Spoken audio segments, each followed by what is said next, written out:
रानू का परिवार बहुत अच्छी खुशी से रहा करता था। रानू की शादी को भी कुछ समय ही हुआ था कि उसने अब अंडा दे दिया, जिससे उसकी सासू माँ, उसका पति टुन्नू बहुत खुश थे। उसके आते ही उनके घर में एक और खुशी आ गई। रानो, अब तुम मेरे साथ दाना लेने नहीं जाओगी जब तक अंडे से बच्चा बाहर नहीं आ जाता। अब तुम घर में रहकर अंडे का ध्यान रखना। रानो, टुन्नू ठीक कह रहा है। अब तक अंडे से बच्चा निकल नहीं जाता जब तक तुम घर में ही रहोगी। तुम पहले से बहुत कमजोर हो गई हो। ठीक है माँ जी, जैसा आप और टुन्नू जी कहते हो, मैं घर में ही रहूंगी। मैं दाना लेने नहीं जाऊंगी। फिर टुन्नू दाना लेने चला जाता है। टुन्नू के जाते ही अंडे से भी बच्चा निकल जाता है। माँ जी, टुन्नू जी के जाते ही अंडे से बच्चा निकल आया।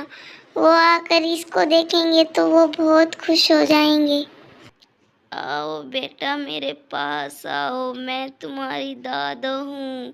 तुम्हारे पापा आएंगे तो तुम्हें देखकर बहुत खुश हो जाएंगे।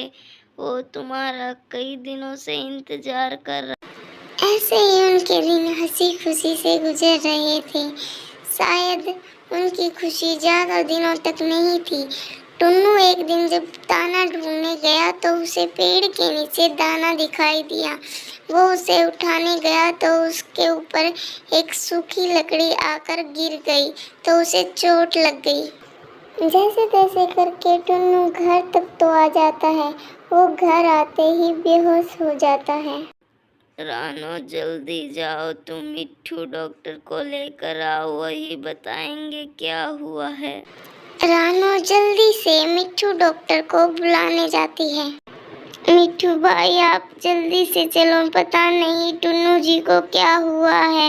उनके दोनों पंखों पर चोट लगी है। दोनों पंखों से बहुत खून निकल रहा है। आप जल्दी चलो। इसके दोनों पंखों पर बहुत चोट लगी है। अब इसे आराम की जरूरत है। अब ये घर में ही रहेगा, बाहर दाना लेने नहीं जाएगा, वरना घाव ज्यादा हो जाएगा। मैं एक पेड़ के नीचे से दाना उठा रहा था, तभी ऊपर से एक भारी लकड़ी गिर गई।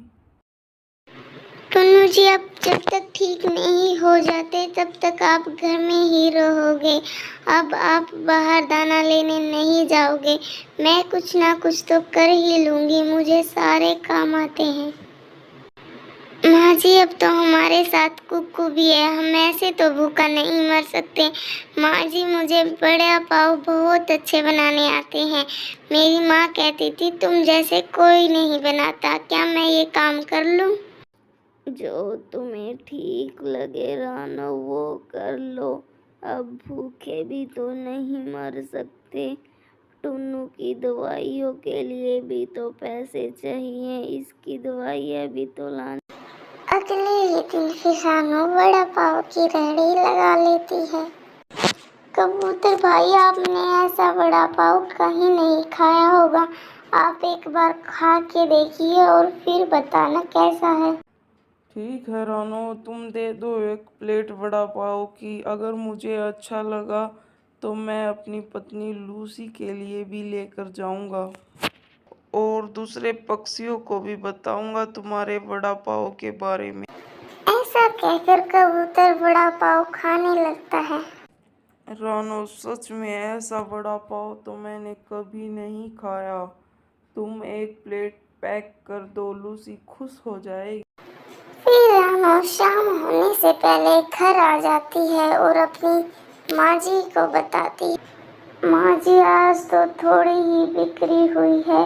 शायद सभी पक्षियों को पता नहीं है अभी। हाँ बेटी, अभी अभी तो तुमने वड़ा पाव का काम शुरू किया है। धीरे धीरे सबको पता लग जाएगा और फिर बिक्री होने लग जाएगी। फिर अगले दिन सुबह रानू अपनी रेहड़ी लगा लेती है। फिर रानू के पास तोता आता है वड़ा पाव खाने के लिए। ऐसा वड़ा पाव तो मैंने पहले कभी नहीं खाया। तेजी से रानू का काम बढ़ने लगता है और सभी पक्षियों उसके पास वड़ा पाव खाने के लिए आने लगते हैं। सबको रानू के पंखों का वड़ा पाव बहुत अच्छा लगता था। अब टुन्नू भी ठीक हो गया था। अब वो पहले की तरह हंसी खुशी रहने लग गई। देखा दोस्तों, अगर हमारा परिवार हमारे साथ हो तो हम बड़ा काम भी आसानी से कर लेते